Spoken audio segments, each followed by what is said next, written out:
We on a roll now. Let's go now. We on a roll now.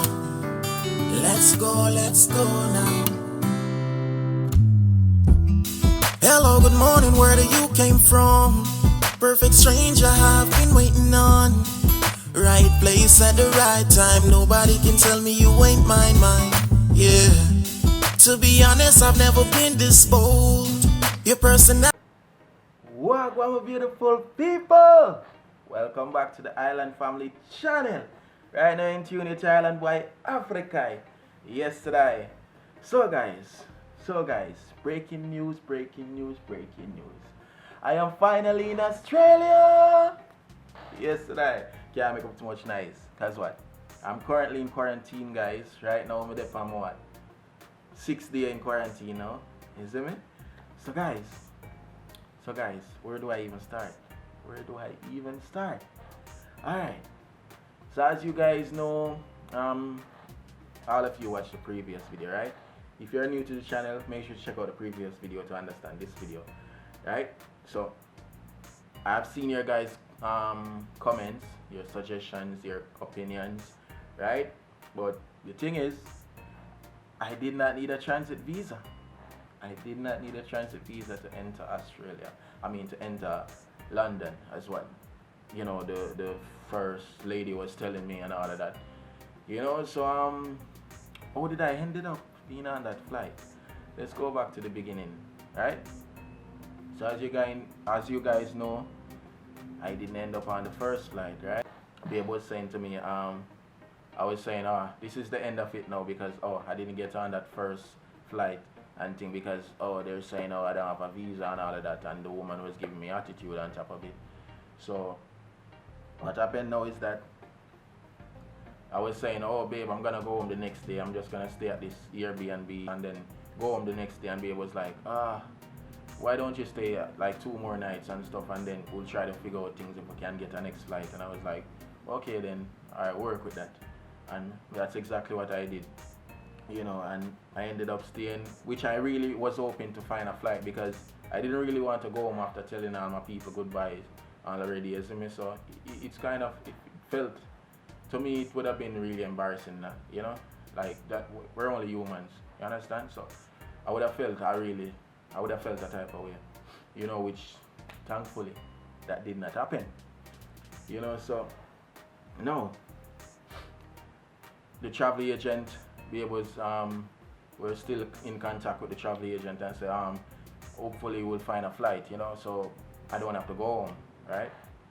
And the guy searched and it was like, no, I might have a potential flight, and then he said I should get a COVID test because I might have a potential flight. And I was like, it didn't sound right to me because, like, as I said again, I'm this type of person, seeing is believing to me, you understand?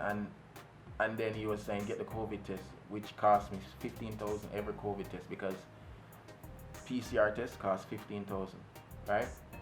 And I was saying to Babe, like, I'm not sure of this, right? And Babe was saying just get the test, right? So I went ahead and got the COVID test, and it ended up he didn't have any flight, right? And then Babe decided that alright, we're gonna change the travel agent, and good thing Babe had a backup travel agent and said alright, we're gonna work with this guy. And luckily, because I ended up staying in Montego Bay over a week. Crazy, right? I ended up staying in Montego Bay over a week before I could find a flight. And the guy went, and the second travel agent now, he ended up finding a flight for us, which was a bingo. And now, when he found that flight, I was like, okay, get another PCR test done and head to the airport. And I was, you know, because of what happened previously, I was like, shoot, please, Lord, don't let this happen again, right? I'm just praying to God, like, I don't want the same thing to repeat again, you know. And I ended up going to the airport now, and as I enter, they asked me for, do you have your travel locator form? And I say, yeah, right here. Gave her to look at my passport, and then she was like, you're going to Australia? And I said yes. You're going through London? I said yes. And then she was like, so where's your visa? And I said, I don't need a visa. I am exempt, and I'm staying in London less than 24 hours, right? Traveling on airside, and they didn't understand it because they were saying, oh, I need a visa and all of that. But the difference with these people, they were actually willing to hear me out. They even talked to the travel agent. They even talked to Maria and everything, right? They brought me into a room to figure out if the visa, because they didn't understand the visa, that it was a digital visa, right? I didn't need it in my hand to show, right? So they didn't understand that at first, right? And we got that all sorted out, and then the guy was making calls with immigration, and then I heard him saying, oh, so it's okay to travel then? And I was like, oh God, yes. And then he was still on the phone talking for a few minutes still, and he took my passport, took my itinerary, and you know, and then he came back with it, and then he was like, oh, you're free to check in. And I was like, thank you, Lord. And Babe was on the phone and heard that, and I was like, yes, finally, you know. So no, as I check in, my check-in went through smoothly and everything, and then another thing happened, guys.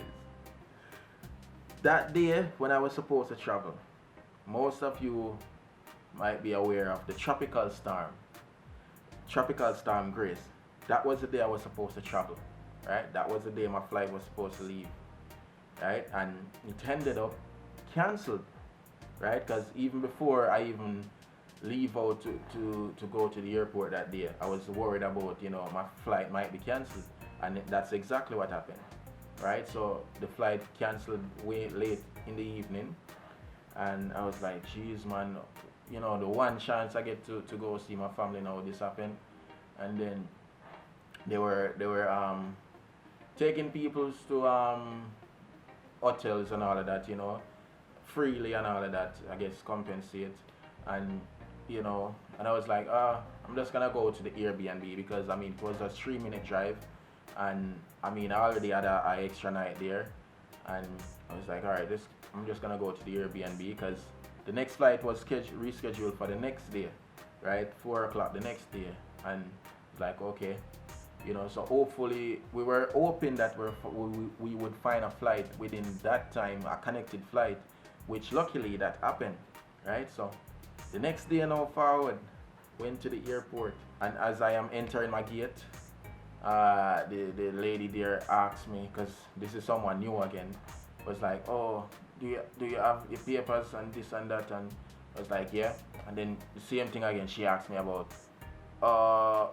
you don't have a visa. And then right there and then, as she said that, the guy that dealt with everything yesterday saw me, and I was like, oh, he's free to go. He was here yesterday, and we deal with everything. And I was like, oh, thank you, Lord. You know, so went through check-in, you know, and everything, and then upstairs now to go board the flight. And I was like, oh, this airport is huge, man, and things. So, you know, things went smoothly. Got on the flight, first time being on an airplane, first time seeing airplane up close and personal. Like that was an excited feeling and thing, you know. And yeah, the flight left out about 7 something, I don't remember exactly, but and then I ended up falling asleep like sometime after 8, and wake up the next morning. I was in London, bright sunshine, me I say I come out. It was just like 25 minutes to landing when I wake up. And then I reached London, and I was at Terminal 2, I believe, and then I had to go to Terminal 3, which was like a 5-6 minute drive on like a shuttle bus, they call it. And then this guy assisted me, and Babe was on the phone, and Babe was telling the guy that you know, can you take him through check-in without going through border control and all of that, because he don't have a transit, right? So the guy was like, oh, everything cool, I can get him sorted out. And you know, the guy took me through with ease, skip out everybody. He just take me to a special gate, I guess, you know, and skip out everybody, and you know, and then no, my next flight was supposed to be within the next 10 hours, and then because the travel agent was there with me all along the way, he he got me a earlier flight, which was within an hour and a half, right? So I didn't stay long in London, and yeah, that was easy, you know. Was there just chilling for a while, killing time until my next flight, and yeah, that was pretty smooth, you know. Like the flight that was packed was the one from Jamaica to London. So now when I entered that next flight now to go to Singapore, it didn't have much people on it, you know, which was good. I was flying premium, and yeah, it was an amazing experience. I didn't sleep much on that flight, so yeah, it was crazy. I watched movie a lot and things like that. And then now as I touched down in Singapore, my next flight was supposed to be business class, right? So yeah, that was crazy. I didn't have any time to go to the business class lounge area and things like that. So it was pretty quick. I had to find my gate and then head on to my next flight, my final flight to Australia. And the flight from Singapore to Australia was the shortest flight, which was like 6 hours. They say it was 7 hours, but reaching within like 6 hours, 6 hours and some minutes, you know. So that was amazing, you know. And business class, flying business class for the very first time. I mean, flying overall for the very first time was amazing, but business class was very comfy because, you know, I could lay flat. You see me, I could lay down flat and feel comfortable and sleep good. That was the best sleep I ever had on the whole trip. After I came out the flight, police and soldiers, they were leading us in a straight line, and you know, and things like that. And now this area, I don't know what you call it, but there was a form I had to fill out, right? I had to fill out this form, and then I have to give it to like there was a part that I had to they took my passport and they took that form, and then I was the second person now to go up to the police, right? And then he looked at my passport, he looked at the form, and then he said, it's your first time traveling? And I said yes. And then he looked for like 30 seconds, and then he was like, oh, you're free to go. And I was like, oh Lord, I wonder if this is it, like, you know, because as I said, to me guys, I thought my expectation was different, because I thought I would have been like interrogated, you know, and be asking a bag of questions, and you know, that wasn't the case. The only thing the guy said to me is like, your first time traveling? And I said yes. And then as I said, simple as that. He just said, okay, you're free to go. And yeah, that was it. And then after that, now I pick up my luggage, and then I had to fill out a paper to stay in hotel quarantine. And yeah, there was like soldiers that put our luggage on the bus, and then yeah, it to quarantine was pretty easy, you understand? Pretty easy procedure and everything, and I ended up, yeah, and now I'm here in quarantine. So yeah guys, I'm here, and also the departure videos are coming, guys. The reuniting videos are coming, you know, so stick around for that. The moment I get out of quarantine, that video will drop. Stick around for that. Also the quarantine video will drop, so stay tuned for that, guys. You see me? It was pretty easy. Everything went smooth. As I said, I didn't go through any interrogation, anything at all. Nobody asked me a bag of questions or anything. It was pretty smooth. And as I said, I didn't need a transit visa. I did not need a transit visa. So I'm thankful. I'm feeling blessed and happy right now. Just killing time in quarantine until all of this is over. Can finally be with my family. You see me, be with little Bobo and my beautiful wife Maria. You see me? So yeah guys, I'm here to stay. You see me? Finally. Hi guys, welcome back to the Island family. This is your girl Maria. Baby Island has just gone for a sleep, so you won't get to see him just yet. If he does wake up throughout this, I'll go grab him. But we are doing well. So as you all know, judging by Babe's vlog or previous vlog, I will say that he's finally here in Australia, guys, and I am so excited, and I can't wait to see him. I can't wait to see him in Ireland. I really cannot wait, guys. This is going to be like the dream of all dreams, because this is something we've been fighting for a very long time. As you all know, we've been, you know, in the struggle trying to get to one place to be together for good, you know. Now, I do want to say that I've noticed that there has been, you know, a lot of talk in the comments section with the previous vlog in regards to, you know, him needing a transit visa and thing to go to London. And as you all know, he's been saying that he had trouble. Obviously, he had a lot of trouble. Even the second time around, we gave it a shot. They sort of gave him a little bit of strife as well. But it all worked out. He is finally here. That's the main thing. That was the main concern. You know, I didn't want him to do all this traveling around the world. Like, I've seen a comment, actually, someone saying something about Kingston and Panama, then Panama, Amsterdam to, like, I think it was China, and then China or Japan, and then to Australia. That's a heck a lot of, you know, a lot of, how do you say it? Traveling for someone that has never traveled before. Like Babe, he's never traveled, guys. This is his first time. So it would have been so much easier just to do a straight flight. Now I'm going to talk about the travel agents that we went with, right? Both of them were great people. You know, a big up to Olive Tree Travel. He was amazing. Stephen, he, you know, helped us out with everything. It was his first time traveling, and I didn't want to make it too hard for him. And I said to the travel agent, you know, we're just going to do the best we can, you know, just to get him home. That's what we want. We just want him home. So it turns out that the first travel agent, he did the best he could, though he couldn't get on that first flight, right? So I had another travel agent in mind, and this man, as I just mentioned, Olive Tree Travel, you can look him up on Facebook. I'm sure that they have a Facebook page. They absolutely, you know, did the best they could, finding him a flight, the most easiest route to Australia.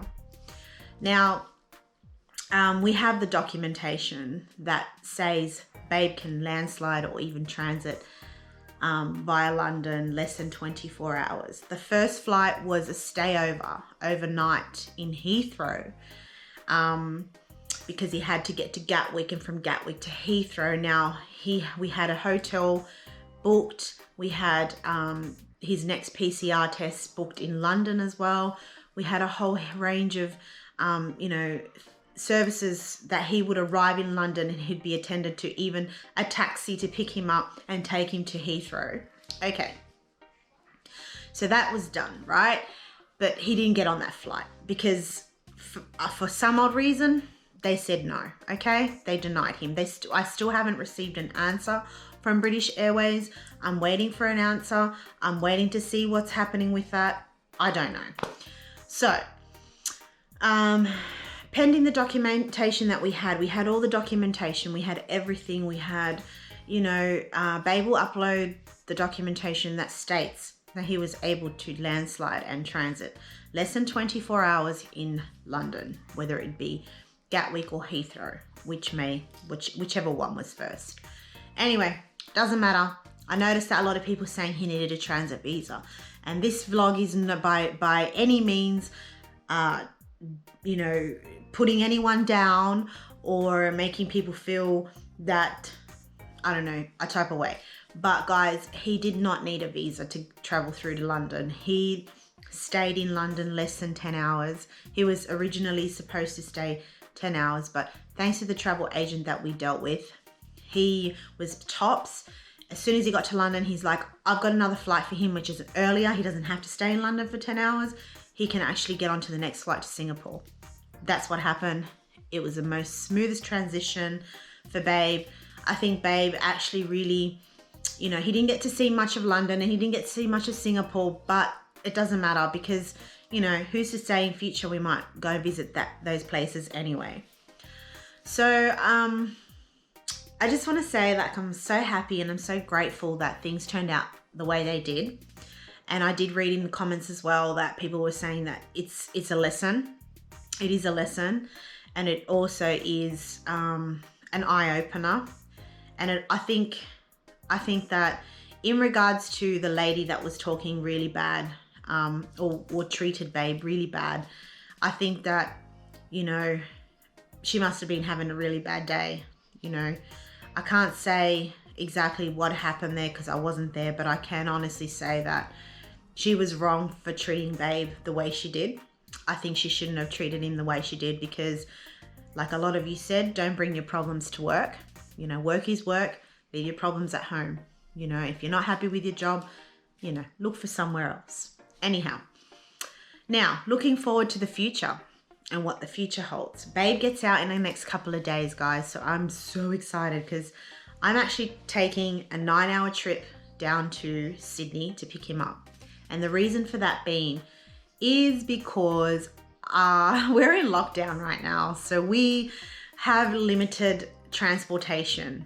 Flights are being cancelled, buses and trains is not very much there. So I'm taking the trip down with Arlen, and it's about a 9-hour trip, guys. So it's gonna be amazing, but I'm gonna take you all along with us, and we're all going to enjoy this journey together. I just wanted to say a big thank you to all of you for subscribing, our new subscribers, our old subscribers, everybody that has been following us on this journey. The journey is not over yet. We've still got so much to accomplish and so much that we want to share with you guys. We are so happy that Babe has made his final destination to Australia, his very first time leaving Jamaica. So I know that he's probably not liking the food in hotel quarantine right now, and he's probably like going, oh my gosh, I want dumplings, I want callaloo, I want ackee, I want saltfish. I bet you he's like, I want fish, I just want my food. And I know and I understand because I honestly miss Jamaican food like crazy. So I'm so happy that now I'll be able to get some Jamaican food as well.